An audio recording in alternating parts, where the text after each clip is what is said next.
ಸನ್ಮಾನ್ಯ ಮಲ್ಲಿಕಾರ್ಜುನ್ ಖರ್ಗೆ ಸಾಹೇಬ್ರೆ, ತಮ್ಮದು 6 ದಶಕಗಳ ಸುದೀರ್ಘ ರಾಜಕೀಯ ಅನುಭವ ಇರುವಂಥ ಜೀವನ.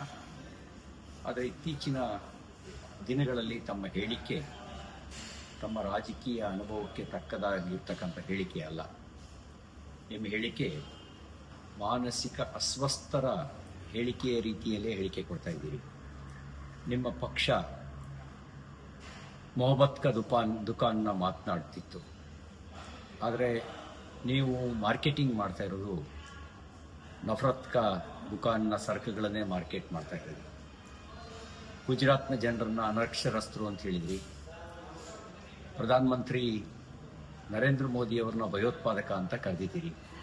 ಬಿಜೆಪಿ RSSನ ವಿಷಜಂತು, ಅದನ್ನು ಕೊಲ್ಲಿ ಅಂತ ನೀವು ಮುಸಲ್ಮಾನರನ್ನ ಎತ್ಕಟ್ಟೋ ಕೆಲಸ ಮಾಡ್ತೀರಿ.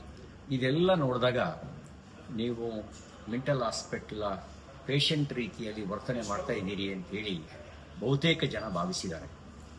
ಯಾವ ದೇಶದ ಜನ ವಿಶ್ವಾಸ ಇಟ್ಟು ಪ್ರೀತಿ ಇಟ್ಟು ತನ್ನ ಪ್ರಧಾನಮಂತ್ರಿಯಾಗಿ 3ನೇ ಬಾರಿಗೆ ಆರಿಸಿದಿರೋ ಆ ಪ್ರಧಾನಮಂತ್ರಿಯನ್ನ ನೀವು ಕರೆದಿದ್ದೇನಂತ ಭಯೋತ್ಪಾದಕ ಅಂತ ಹೇಳಿ.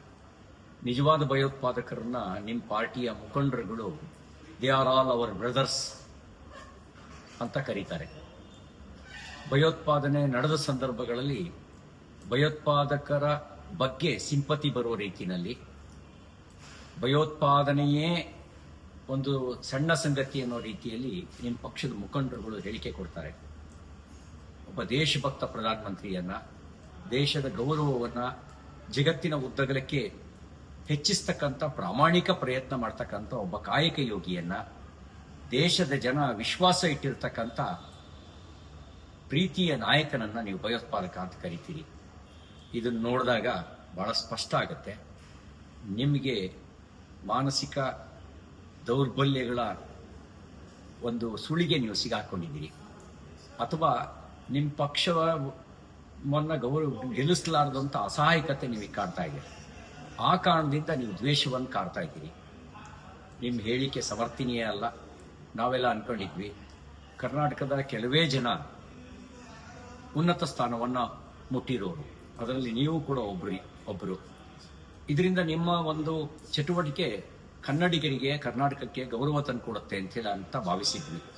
ಆದರೆ ನಿಮ್ಮ ಹೇಳಿಕೆ ಮತ್ತು ಚಟುವಟಿಕೆ ಕನ್ನಡಿಗರಿಗೆ ಗೌರವ ತಂದುಕೊಡೋದಲ್ಲ, ಕನ್ನಡಿಗ ಮತ್ತು ಕರ್ನಾಟಕದ ಗೌರವವನ್ನು ಹಾಳು ಮಾಡುವ ರೀತಿಯಲ್ಲಿ ನಿಮ್ಮ ಹೇಳಿಕೆ ಇದೆ. ಒಂದು ಪಕ್ಷದ ರಾಷ್ಟ್ರೀಯ ಅಧ್ಯಕ್ಷರಾಗಿ ನಿಮ್ಮ ಹೇಳಿಕೆ ನಿಮ್ಮ ಪಕ್ಷದ ಬಗೆಗಿನ ಅಭಿಪ್ರಾಯವನ್ನು ಕೂಡ, ಪಕ್ಷದ ಬಗೆಗಿನ ಗೌರವವನ್ನು ಕೂಡ ಹಾಳು ಮಾಡಿದೆ. ನೀವು ಇದನ್ನೇ ಮುಂದುವರಿಸಿದ್ರೆ ಜನ ನಿಮಗೆ, ನಾನು ಬರೀ ಪೇಷಂಟ್ ತರ ಅಂತ ಹೇಳ್ತಾ ಇದ್ದೀನಿ, ಜನ ಮೆಂಟಲ್ ಹಾಸ್ಪಿಟಲ್ ಪೇಷಂಟು ಅಂತೇಳಿ ಭಾವಿಸ್ತಾರೆ. ಮತ್ತೊಮ್ಮೆ ಈ ರೀತಿ ಹೇಳಿಕೆ ಕೊಟ್ಟು ಹಿರಿಯಕ್ಕನ ಚಾಳಿ ಮನೆಮಕ್ಕಳಿಗೆಲ್ಲ ಅಂತ ಹೇಳಿ ನಿಮ್ಮ ಪಕ್ಷಕ್ಕಿಂತ ಕೆಟ್ಟ ಚಾಳಿಯನ್ನೇ ಕಲಿಸಬೇಡಿ. ನಿಮ್ಮ ಲೀಡ್ರು ಮತ್ತು ನೀವು ಈ ನಫರತ್ ಕೆ ದುಕಾನನ್ನ ಬಂದ್ ಮಾಡಿ. ಹೇಳೋದು ಮೊಹಬ್ಬತ್ ಕೆ ದುಕಾನ್ ಅಂತ ಹೇಳಿ, ಮಾಡೋದೆಲ್ಲ ನಫರತ್ತು. ಈ ರೀತಿ ದ್ವೇಷ ಕಾರ್ತಕ್ಕಂಥ, ಹೊಟ್ಟೆ ಕಿಚ್ಚನ್ನ ತೋರಿಸ್ತಕ್ಕಂಥ ಮತ್ತು ಸುಳ್ಳು ಅಭಿಪ್ರಾಯ ಮೂಡಿಸ್ತಕ್ಕಂಥ ನಿಮ್ಮ ಹೇಳಿಕೆಗಳು ನಿಮಗೇ ತಿರುಗುಬಾಣ ಆಗ್ತವೆ. ಜನ ಪ್ರೀತಿಯಿಂದ ಪ್ರಧಾನಮಂತ್ರಿ ನರೇಂದ್ರ ಮೋದಿ ಅವರನ್ನ ಅವರು ನಮ್ಮ ನಾಯಕ ಅಂತ ಭಾವಿಸಿದ್ದಾರೆ. ಜನರ ಪ್ರೀತಿಯ ಸುರಕ್ಷತೆ ಎಲ್ಲಿವರೆಗೂ ಅವರಿಗಿರುತ್ತೋ ಅಲ್ಲಿವರೆಗೂ ಈ ಪ್ರಜಾಪ್ರಭುತ್ವ ವ್ಯವಸ್ಥೆಯಲ್ಲಿ ನಿಮ್ಮಂಥ ದ್ವೇಷ ಕಾರುವ ಜನ ಏನೂ ಮಾಡಲಿಕ್ಕೆ ಸಾಧ್ಯ ಇಲ್ಲ.